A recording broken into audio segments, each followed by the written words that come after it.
മഹാനായ അബ്ദുല്ലാഹിബ്നു മസ്ഊദ് അദ്ദേഹം പറയുന്നുണ്ട്, നബി സല്ലല്ലാഹു അലൈഹി വസല്ലമയിൽ നിന്ന് നേരിട്ട് 70 സൂറത്ത് പഠിച്ച ആളാണ് ആര്? അബ്ദുല്ലാഹിബ്നു മസ്ഊദ്.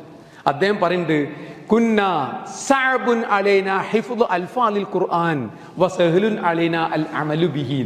ഖുർആന്റെ ലഫ്ലുകൾ മനപ്പാടമാക്കുക, ഖുർആൻ മനപ്പാടമാക്കുക എന്നുള്ളത് ഞങ്ങൾക്ക് പ്രയാസമാണ്.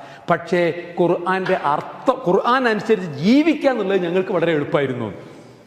ആരാണ് ഈ പറഞ്ഞത്? നബി സല്ലല്ലാഹു അലൈഹി വസല്ലമയിൽ നിന്ന് നേരിട്ട് കേട്ട് മാത്രം 70 സൂറത്തുകൾ മനപ്പാടമാക്കിയ, ഖുർആൻ മുഴുവൻ ഹൃദ്യസ്ഥമാക്കിയ അബ്ദുല്ലാഹിബ്നു മസ്ഊദ് എന്ന പ്രമുഖനായ സഹാബി പറയാണ്, ഖുർആൻ മനപ്പാടമാക്കാൻ ഞങ്ങൾക്ക് പ്രയാസമാണ്, പക്ഷേ ഖുർആൻ അനുസരിച്ച് അമല് ചെയ്യാൻ ഞങ്ങൾക്ക് എളുപ്പമാണ്. വസയതി ഖൗമുൻ, ഇനി ശേഷം വേറൊരു ജനത വരും, യസ്ഹുലു അലൈഹിം ഹിഫ്ദു അൽഫാദിൽ ഖുർആൻ വയസ്അബു അലൈഹിം അൽ അമലു ബിഹി. ഖുർആന്റെ ഹിഫ്ലുകൾ ലഫ്ലുകൾ മനപ്പാടമാക്കുക, ഖുർആൻ മനപ്പാടമാക്കുക എന്നുള്ളത് അവർക്ക് എളുപ്പമാണ്. അവർക്ക് പ്രയാസം എന്തെന്നറിയോ? ആ ഖുർആൻ അനുസരിച്ച് അമല് ചെയ്യുക എന്നുള്ളതാണ്. നമ്മുടെ ജീവിതവുമായി ചേർത്ത് വെച്ച് നോക്കി നിങ്ങൾ. ഖുർആൻ പഠിക്കാൻ എളുപ്പമാണ്, മനപ്പാടമാക്കാൻ എളുപ്പമാണ്, പാരായണം ചെയ്യാൻ എളുപ്പമാണ്. പക്ഷേ ഖുർആൻ അനുസരിച്ച് അമല് ചെയ്യുക എന്നുള്ളത് പ്രയാസകരമായി തീരുന്ന ഒരു ജനത വരും.